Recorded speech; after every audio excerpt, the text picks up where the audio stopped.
Hi friends, வணக்கம். Welcome to my channel wakeuptocake.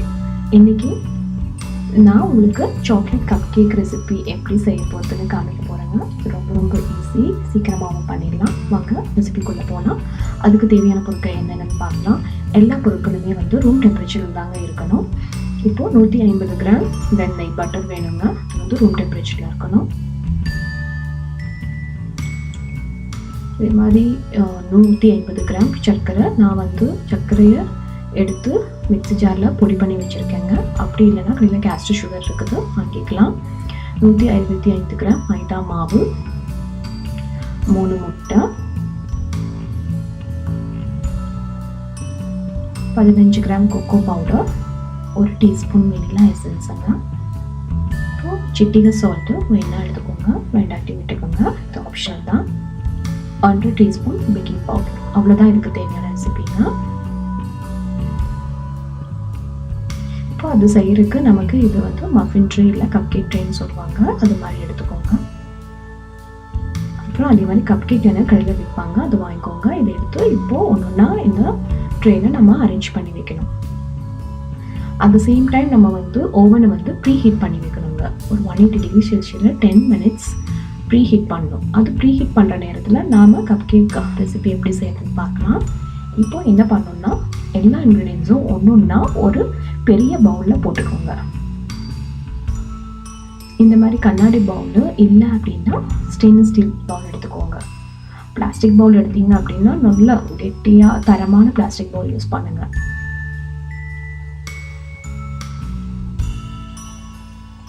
நான் எல்லாத்தையும் ஒரு பவுலில் போட்டு அடித்தா கப் கேக் ரெசிபிக்கு ரெடி ஆகிடுங்க. இது ஒரு ஸ்பூன் எடுத்து லைட்டாக ஜென்டலாக மிக்ஸ் பண்ணிக்கோங்க. ஏன் பண்ணுறோம் அப்படின்னா எலக்ட்ரிக் பீட்டர் வச்சு யூஸ் பண்ணும்போது நம்ம மூஞ்சி மேலேயே தெரிக்கும். ஸோ இந்த மாதிரி இந்த எலக்ட்ரிக் பீட்டில் எடுத்து ஃபஸ்ட்டு லோ ஸ்பீடில் அடிங்க. லோ ஸ்பீடில் இருந்து ஆரம்பித்து ஹை ஸ்பீட் கொண்டு போங்க. இது மாதிரி 1 நிமிஷம் வரைக்கும் இந்த மாதிரி கண்டினியூஸாக அடிச்சுட்டே இருங்க. ஒரே டைரெக்ஷனில் தாங்க அடிக்கணும், இப்படி அப்படின்லாம் அடிக்கக்கூடாது, ஒரே டைரெக்ஷனில். இப்போ 1 நிமிஷம்க்கு அப்புறம் ஸ்டாப் பண்ணிவிட்டு இந்த மாதிரி ஒரு ரப்பர் ஸ்பேட்லாம் இருக்கும், கடையில் விற்பாங்க. நீங்கள் எடுத்து இந்த பவுலோட சைடில் இருக்கிறதெல்லாம் எடுத்து விடுங்க. ஏன் நம்ம இப்படி பண்ணுறோம் அப்படின்னா இப்போ பாருங்கள், அது திருப்பியாக நிற்கிறது இல்லைங்களா, அதெல்லாம் எடுத்து விட்டோம் அப்படின்னா அப்படியே கரெக்டாக எல்லாமே ஈஸியாக ஒரே மாதிரி கலந்துடும். இல்லைன்னா கப் கேக்கு செய்யும்போது பார்க்கும்போது உங்களுக்கு உள்ளுக்குள்ளே இந்த மாதிரி திருப்பியாக நிற்கும். இப்போ திரும்பவும் எலக்ட்ரிக் பீட்டரை எடுத்துகிட்டு லோ ஸ்பீடில் இருந்து ஹை ஸ்பீட் இன்க்ரீஸ் பண்ணி ஒரே டைரெக்ஷனில் நீங்கள் அடிக்கணும். இப்போது நம்மளோட கப் கேக் பேட்டர் ரெடி ஆகிடுச்சுங்க. இப்போது இந்த மாதிரி ஒரு 2 பெரிய டேபிள் ஸ்பூன் எடுத்துக்கோங்க. எடுத்துட்டு இப்போ எல்லா கப் கேக்கோ லைனஸ்லேயும் இந்த பேட்டரை போடுங்க. நீங்கள் இது முக்கால்வாசி தான் ஃபில் பண்ணணும், ஃபுல்லாக ஃபில் பண்ணக்கூடாது. ஃபுல்லாக ஃபில் பண்ணீங்க அப்படின்னா பேக் ஆகி அது ரைஸ் ஆகி வரும்போது வெளியே அப்படியே வழியுங்க. உங்ககிட்ட ஐஸ்கிரீம் ஸ்கூப் இருந்தது அப்படின்னா அதை யூஸ் பண்ணி கூட நீங்கள் இந்த மாதிரி உங்கள் கப் கேக் லைனஸில் ஃபில் பண்ணலாம். அது ரொம்ப ஈஸியாக இருக்கும். இப்போ நான் எல்லாத்தையும் ஈவனாக ஃபில் பண்ணி வச்சுட்டேன்.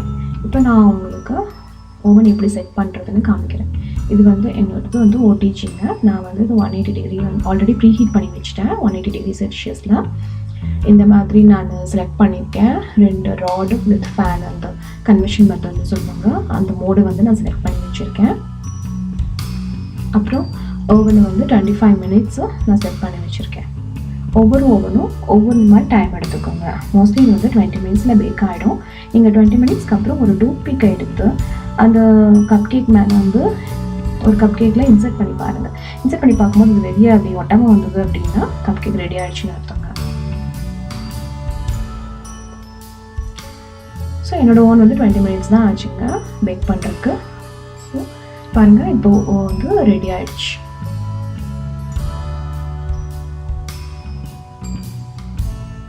இப்போ நான் அதை அந்த ட்ரேலேருந்து எடுத்து இந்த ஒயர் ரேக்கை மாற்றி இதை எல்லாத்தையும் கூல் பண்ணுறேங்க.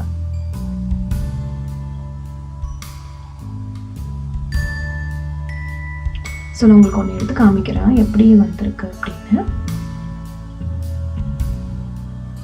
பாருங்க, மேலே கிறிஸ்பியாகவும் உள்ள சாஃப்டாகவும் இருக்கு. பாருங்க எவ்வளோ சாஃப்டாக ஃப்ளஃபியாக ஸ்பாஞ்சியாக இருக்கு. ஓகேங்களா, இது பாட்டுக்கு கூல் ஆகிட்டு இருக்கும். நம்ம வந்து சாக்லேட் கனாஷ் ஃப்ராஸ்டிங் எப்படி பண்ணுறதுன்னு பார்க்கலாம், இந்த டெக்கரேஷன் பண்ணுறதுக்கு. ஸோ அதுக்கு தேவை என்னென்னா சாக்லேட் சிப்ஸும் ஃப்ரெஷ் க்ரீமும் தேவை. சாக்லேட் சிப்ஸ் இல்லை அப்படின்னா நீங்கள் டார்க் சாக்லேட் வந்து கடையில் வாங்கி சரவத்தில் வந்து சரவி வச்சுக்கோங்க. அதாவது 2:1 ரேஷியோவில் எடுக்கணும். நான் வந்து 2/3 கப் வந்து சாக்லேட் சிப்ஸும் 1/3 கப் வந்து ஃப்ரெஷ் க்ரீமும், அமுல் ஃப்ரெஷ் க்ரீம் நான் யூஸ் பண்ணியிருக்கேங்க. நீங்கள் வந்து இந்த ஒரு மைக்ரோவேவில் எடுத்துகிட்டு ரெண்டையும் கலந்து ஒரு நிமிஷம் ஹீட் பண்ணுங்கள். லோ டெம்பரேச்சரில் தாங்க ஹீட் பண்ணணும், மறந்துடாதீங்க. ஒரு நிமிஷம் கழிச்சு நீங்கள் எடுத்து இந்த மாதிரி கலந்து விடுங்க. அந்த ஹீட்லேயே வந்து அந்த சாக்லேட் சிப்ஸ் வந்து மெல்ட் ஆகுங்க. அப்படி சப்போஸ் உங்களுக்கு மெல்ட் ஆகலை அப்படின்னா திரும்பவும் 30 செகண்ட்ஸ் வைங்க. லோ டெம்பரேச்சர் தான் வைக்கணும். இப்போது மெல்ட் ஆகலைன்னா திருப்பி 30 செகண்ட்ஸ் வைங்க. ரொம்ப நேரம் வைக்காதீங்க. இல்லை அப்படின்னா என்ன ஆகும்னா சாக்லேட் வந்து குக் ஆகிடும். குக் ஆச்சுன்னா உங்களுக்கு ஃப்ராஸ்ட் பண்ண முடியாது. ஜஸ்ட் இந்த சாக்லேட் வந்து உங்களுக்கு மெல்ட் ஆகணுங்க, அவ்வளோதான். மெல்ட் ஆகி ஃப்ரெஷ் க்ரீமோட கம்பைன் ஆகும்.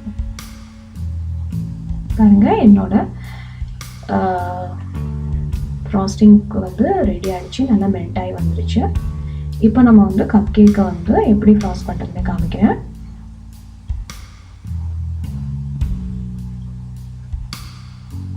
இது ரொம்ப நேரம் வெளியே வைக்காதீங்க. ரொம்ப நேரம் வச்சிங்கன்னா கட்டி ஆகிடும், அப்புறம் ஊற்ற முடியாது. இமிடியேட்டாக நம்ம வந்து ஃப்ராஸ்ட் பண்ணணும். இந்த மாதிரி டீஸ்பூன் எடுத்துகிட்டு நீங்கள் இந்த கப் கேக்கு மேலே ஊற்றுங்க. ஊற்றி லைட்டாக ஸ்ப்ரெட் பண்ணுங்கள். உங்களுக்கு எவ்வளோ வேணுமோ அவ்வளோ ஊற்றிக்கலாம். ரொம்ப தண்ணியாக இருந்ததுன்னா ஒரு நிமிஷம் அப்படியே விட்டுருங்க, லைட்டாக அது கட்டி ஆகிட்டுருக்கும். இப்போ இந்த மாதிரி கடையில் கலர் ஸ்ப்ரிங்கிள்ஸ் எல்லாம் விற்பாங்க, நிறையா டெக்கரேட்டிவ் ஐட்டம்ஸ்லாம் விற்பாங்க. உங்களுக்கு எது வேணுமோ அதை வாங்கி நீங்கள் டெக்கரேட் பண்ணிக்கோங்க. அப்படி இல்லைன்னா நீங்கள் அது வந்து ட்ரை ஃப்ரூட்ஸும் நட்ஸ் கூட எடுத்து டெக்கரேட் பண்ணலாம். இல்லை அப்படின்னா நீங்கள் அப்படியே சாப்பிட்லாம். ஓகேங்களா, அதே மாதிரி எல்லா கப் கேக்கையும் இதே மாதிரி ஃப்ராஸ்ட் பண்ணி எடுத்து வச்சுக்கோங்க. இது குழந்தைங்களுக்கு ரொம்ப ரொம்ப பிடிக்குங்க, ஈஸியாகவும் செய்யலாம். உங்களுக்கு இந்த ரெசிபி பிடிச்சிருந்ததுன்னா லைக் பண்ணுங்கள், ஷேர் பண்ணுங்கள், மறக்காமல் என்னோட சேனலை சப்ஸ்கிரைப் பண்ணுங்கள். நன்றி, வணக்கம்.